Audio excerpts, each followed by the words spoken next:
I had a really bad day yesterday. I received a letter. An old guy I helped once had died. So I was invited to his house to attend the reading of the will. Because I was somehow included. I drove 200 miles in awful weather and just missed the bridge leading to the house being struck by lightning. The electrics failed and I lost control of my car and crashed. Fortunately, I was not hurt. Then, after I had walked about a mile to the old mansion, I was greeted by a cranky old butler. Then I met the guests. They were a strange bunch. Shortly after, the will was read by Blackthorne himself, on a scratchy old 78 record. To benefit from the will, we all had to remain at the manor for the entire weekend. I could not sleep that night, and I was feeling hungry. So I went looking for the kitchen.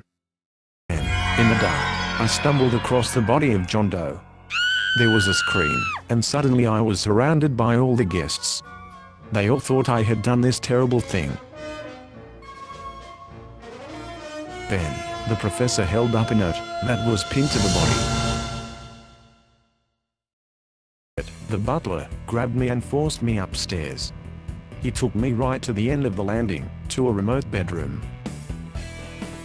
He locked me in. You should all go back to bed now. We'll deal with this in the morning. I just sat on the bed for ages, wondering how I was going to get out of this. Then I heard a tapping noise at the window, and I went over to look. It was Winthrop the gardener. He was on a ladder, and he told me to open the window and follow him. He took me to his shed, where he said I would be safe. On the way, he explained how he had friends in the police force, and how there were evil things going on in the manor. Once inside his shed, he showed me bunk beds, where I could sleep. He said mine was the top bunk. It seemed very comfortable. He then said he was going out for a while, and he would see me in the morning. I awoke to the sound of a phone ringing.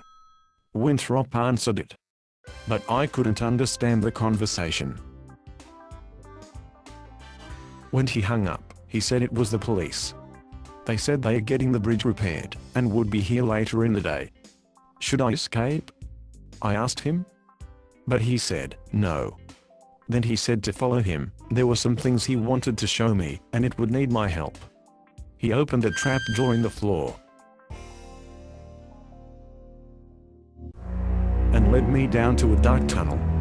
He said this was built by Blackthorne's grandfather, so he could go philandering without his wife knowing. He said the house was full of secret passages, and that's where we were going. Winthrop said he often spied on rooms from these passages, then showed me one of his peepholes, this one into the study. I was enthralled. Come on, he said, we must go to Blackthorne's bedroom. There must be something interesting there.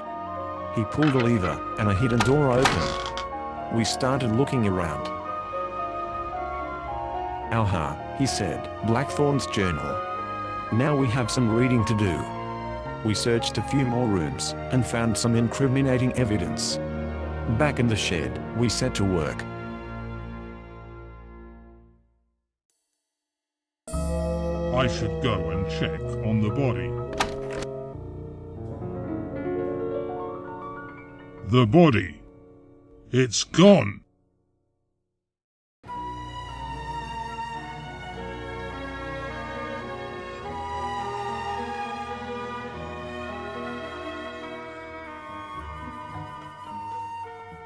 There you are, you two. Andy, I found this photo in John Dow's room. Would you care to explain? Renee and I met by chance in a casino. I had a big win that night, and we've been together ever since. How did Dow come by it? Dow put a private eye on us. He threatened to show Uncle Charles. He wanted money, but I would not pay. Well, I'll leave it with you. This could mean trouble. That's just what I was thinking.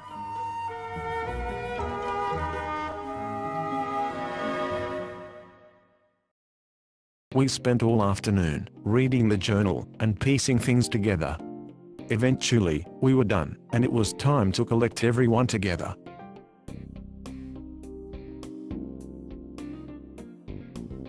Can we have everybody inside now, please?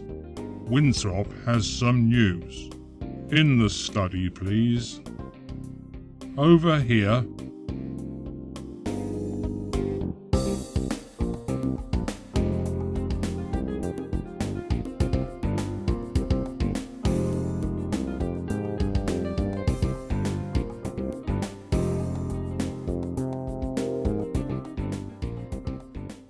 Is that everybody? Where's the lawyer? Sorry to keep you waiting. Call of nature. All right, Winthrop, make your report and don't take all day. The police phoned this morning. They are repairing the bridge and will be here this afternoon to begin their murder inquiry. Did you explain that we've lost the body? No, it didn't come up in the conversation. I hope you've got a good story for them, Andy. I know I've got a motive, but I couldn't murder anyone, Aunt Phyllis. He was annoying everyone last night. Anyone could have done it. Maybe the butler did it. Don't be ridiculous. How about you, Professor? Do you have anything to tell us? Me? Why me? What could I say? Well, you could explain this. You can come in now. I found him skulking in the kitchen in the early hours of this morning. Okay, so our plan failed. The professor and I rustled up a little theatrical trick to try and scare you all off, but no one was harmed. If you didn't like it, then sue me. You can call the police off now, Winthrop. They are not coming to investigate your murder. I had my suspicions about Blackthorn's death and told my friends in the police. They exhumed his body and found that he had been poisoned. Tell them what we have been doing today, Pinweed. While you were all having breakfast, we searched the bedrooms and found Blackthorn's journal. There was a lot of interesting information in it. General, you knew that he was writing his memoirs, and the truth would come out about how he avoided being run down by a tank. It was because he chased after you to stop you deserting. Yes, I knew about the memoirs, but he said he'd keep my name out of it. But I wasn't deserting. I had an assignation with a lady planned. Anyway, Charles and I were great friends. I would never have harmed him. Miss Cyan, when you met Blackthorn, you took pity on him. Later on, you found out that he was not only lonely, but very rich, so you decided to do some gold digging. You came to live at the manor and got me demoted by saying I had made amorous advances towards you. Then you got your gangster partner installed in my place. You both virtually ruled the manor. Blackthorn told you he had made a will, leaving his entire fortune to you. He even showed you a copy, but it was a fake, although you were too stupid to realize it. He was no fool. He had you checked out in the beginning, and discovered your real names were Flossie Malone and Buster Black, international con artists. He had known for quite a while, but did nothing about it. He was having fun with a beautiful woman, who gave him great pleasure. At his age, this was not to be given up lightly. You can't deny this, it's all in his journal. So what? I haven't broken any laws. During our search, we found this bottle of poison in your bedroom. No doubt the police will be interested in this. Look, I had nothing to do with this. It must have been... Be quiet, woman. Buster wanted me to put it in Charles's nighttime cocoa, but I couldn't do it. He must have done it. That explains something he said when we found Mr. Blackthorn's body. Sir, wake up. It is done. That's enough. Don't anybody move. I've got a gun. Pinhead, pass that bottle over here. Okay. Catch.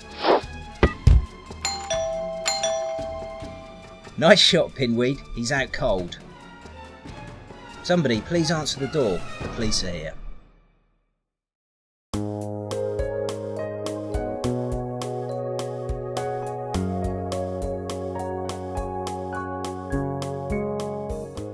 Blackthorn left me a letter. to be opened if he died in suspicious circumstances. So he thought he may be in danger? It looks like it, but this is what the letter says. If you are reading this, then I did not die of natural causes. If this is so, then any will that I may have made previously is cancelled. Here are my new instructions. Half of my fortune is to be divided equally amongst my loyal staff, family and friends. Of the other half, it is to be split 3 ways. Half is to go to the person or persons that solved my death. The remainder is to be split between my friends at Pinhead HQ and that wonderful forum at Video Friends. Long may they flourish. Signed, Charles Blackthorne. Yes! Yes, yesterday was a really bad day. But today was a whole lot better. Now I could continue my travels without any financial worries, and my website and my friends at VFF will be insured of a long, happy, and safe future.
Thank you.